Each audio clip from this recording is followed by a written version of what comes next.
Welcome to the last chapter of the Book of Nehemiah, chapter 13. The next book that we will go into will be the Book of Esther, which will pretty well end the history of the Jews as far as what we find in the Scriptures. In the period in between Esther and the arrival of Jesus would have, they call it between the Testaments, and it would have been much of which is written in the Apocrypha, the deuterocanonical books of the Bible, which were written in Greek, and they're not accepted by the Hebrews as Scripture. But be that as it may, this is the last chapter, and it begins in that Emera day, ephemeral, comes from that. They read in the Vivlio Moesi of Moses in the ears of all of the people. And it was found written in it how that the Ammonite and the Moabite should not enter in the assembly of God unto the eon. For they did not meet the sons of Israel with bread and water, and they hired against them Balaam to curse them.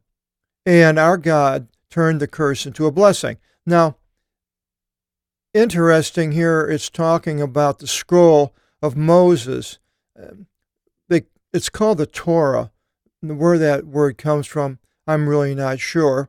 But the laws are basically in Deuteronomy, Exodus, Leviticus, Numbers, and Deuteronomy, not in Genesis. But Genesis is considered part of the Torah, but the law is the nomos in Greek, is the part of tells the people what to do and not to do, and sets up the priesthood and the tabernacle and sacrifices for sins and different things. It's all in the law.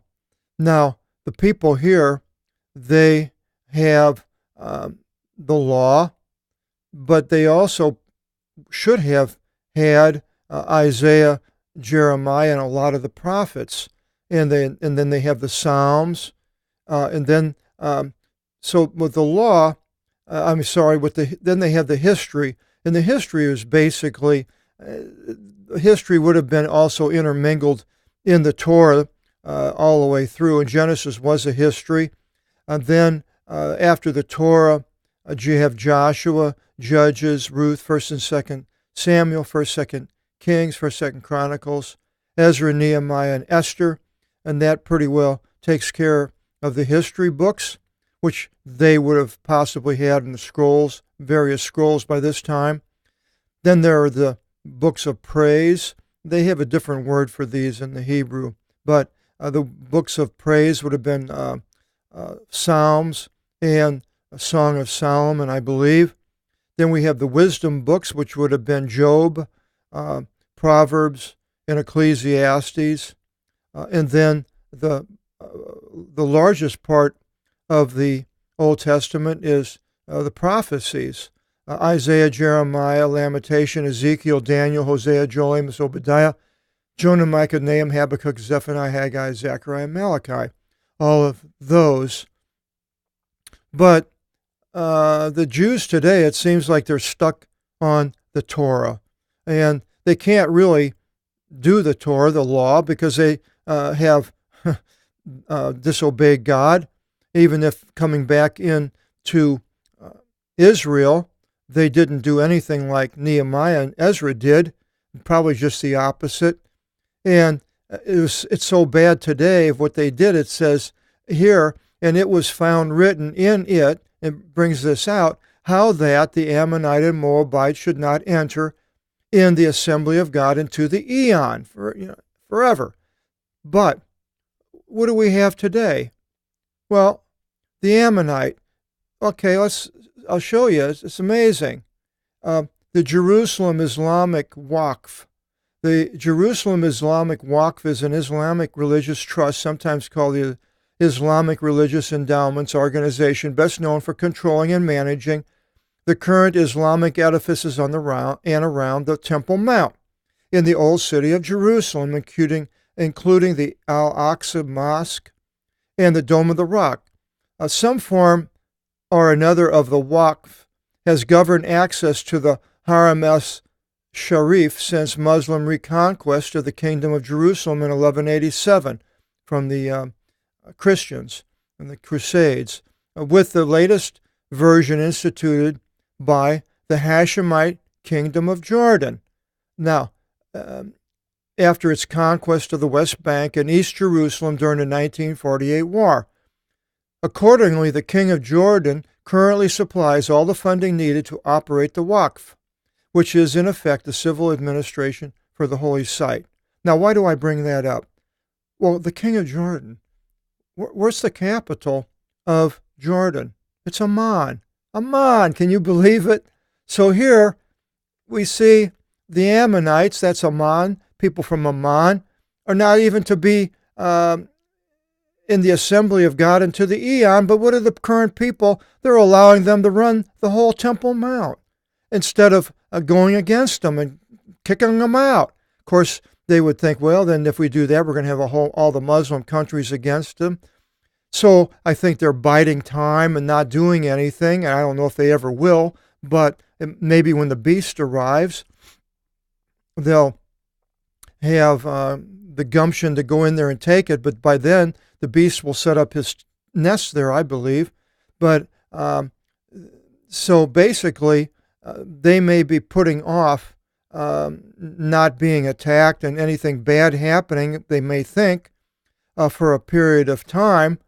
But basically, in the long run, by not going in there and taking it, they are going to make it acceptable for the beast to arrive later, and then the whole tribulation period of time will end. And so they're going to go through a terrible time, I believe, and be destroyed, as far as Jerusalem and a lot of parts of the world. So it continues, and our God turned the curse into a blessing, and it came to pass, as they heard the nomon, Deuteronomy, the second law, that they separated all the intermixed in Israel, people that were married to these other nations, women or husbands of other nations. And before this, Eliasib, the Earef's priest, lived in the Gazophilakio of the house of our God near Tobiah. And this was a man that was against the things of the Jews, Tobiah, and this priest was in cahoots with him, and it says, and he made, that is the priest, for him, or maybe Tobiah, he made for him a great treasury. I'm not sure who is for and he made was for him is, but one of the two. And there they were formerly putting the sacrifice offering and the frankincense and the vessels and the tenth of the grain and of the wine and the olive oil, a commandment for giving to the Levites and the singers and the gatekeepers and the first fruits of the priests. So this was all to go in that area, but now it has been usurped by these men. And during all this, I was not in Jerusalem. For in the 30th and second year of Arthasasta, king of Babylon. See, now it's not Artaxerxes, because we'll see in Esther. Okay, here it is, here. See, now Artaxerxes is spelled out, Artaxerxes. So now this is Artaxerxes. But this man before, where does this Artaxerxes? He's in Susa, Susis, the city. This is where he's enthroned. And so here we have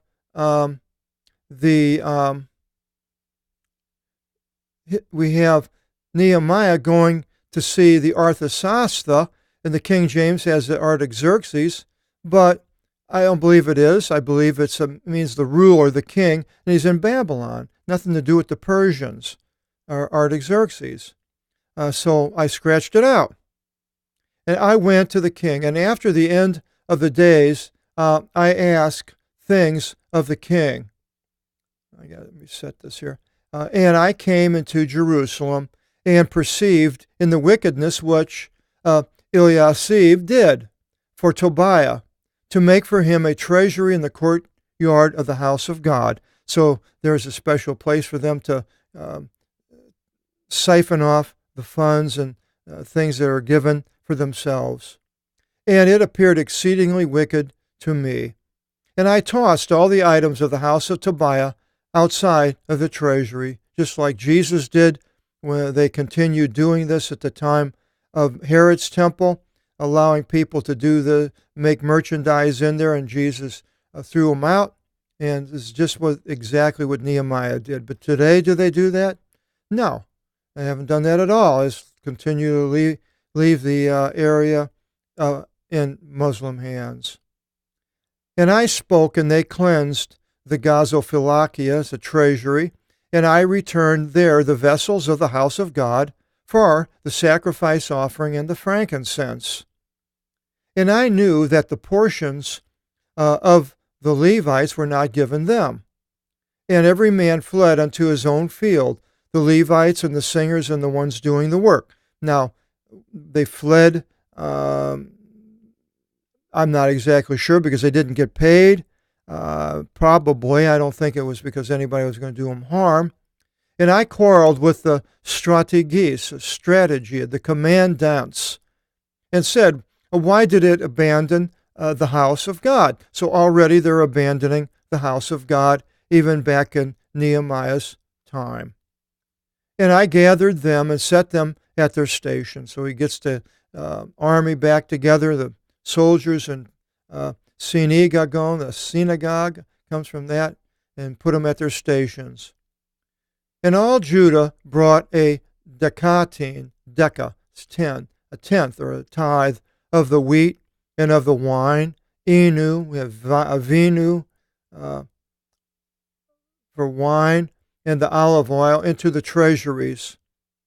And I gave charge unto the hand of Selamiah, the Iereos, the priest, and Sadok, the grammateos, a grammar comes from that, scribe, and Fathaiah from the Levites. And near their hand was Anan, son of Zakur, son of Mathaniu, for they were considered trustworthy, as it was upon them to portion out to their brothers. So they are not going to use all these goods, money, so forth coming in for the Levites. Are going to portion it to everybody, not just to this few people that were chosen, like Tobiah and his friends. So that's a good thing, where one person does not have control of the money and the expenditures. I'm not exactly sure how churches work. I've never been a elder or anybody that is tied to basically even tied to a church since I've started my translating in 1985.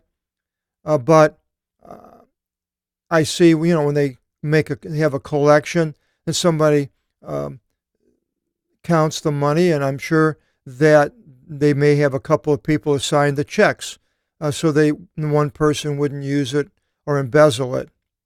So Nehemiah calls out to the Lord, remember me, O God, in this, that my acts of mercy should not be wiped away, which I did in the house of the Lord my God and in his watches. And God answered that. We remember Nehemiah today, and his acts of mercy have not been wiped out, and God has put him there for the things that he did for us to see. He continues, in those days I beheld in Judah ones treading the wine vats on the Savato, and bringing sheaves, wheat, and loading upon the donkeys, even wine, and the grape cluster, and figs, and every burden, and bringing them into Jerusalem on the day of the Sabbath. And I attested to them in the day of their sale. So he goes out into these people that are trying to sell, and he gets on their case about doing that. He attested to them Let's see what 13:15 attested says down here. Warned them, that is, he warned them. Did not your fathers do thus? And our God brought upon them and upon us all these evils upon this city? And you add to the anger of Israel to profane the Sabbath. Now, I looked up the Sabbath, and the Sabbath is still observed in Jerusalem, but I'm not sure, it didn't have the percentage of the people that obey the Sabbath and obey the laws and go along with them compared to the ones that don't. So I don't have a percentage, but I read them when you go to Jerusalem, if you're not Jewish, they have lists of places you can go on the Sabbath and drink beer or have something to eat and do whatever. So they do make it available for people that are not Jews, completely the opposite of what God would have them to do here for this holy city. And it came to pass when the gates were stood in Jerusalem before the Sabbath that I spoke, and they locked the gates. Maybe when they stood at them, these people, they were vendors. And I spoke so as to not open them, the gates, until after the Sabbath. And I stood from out of my young men at the gates, so as for others to not lift burdens on the day of the Sabbath. It sounds like the Hasidim today, the Jews that are there and in Mia Sharim, is that what it's called?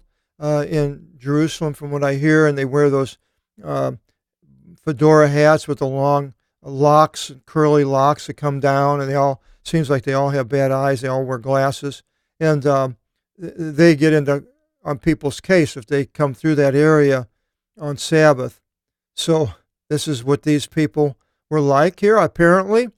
And all the traders lodged and did business outside of Jerusalem once or twice. So they left. These young men pushed them out, so they decided to do it outside of the wall. And I testified to them, and I said to them, why do you lodge before the wall? If you repeat it a second time, I will stretch out my hand among you. From that time they did not come on in the Sabbath. And I spoke to the Levites who were being cleansed and the ones coming, guarding the gates to sanctify the day of the Sabbath. Now these gates could be the ones in the Temple Mount. For these things remember me, O my God, and spare me according to the magnitude of your mercy. And he has. And in those days I saw the Jews who settled with wives of Azotias and Ammonites, Moavites, and their sons were speaking half Azotisti,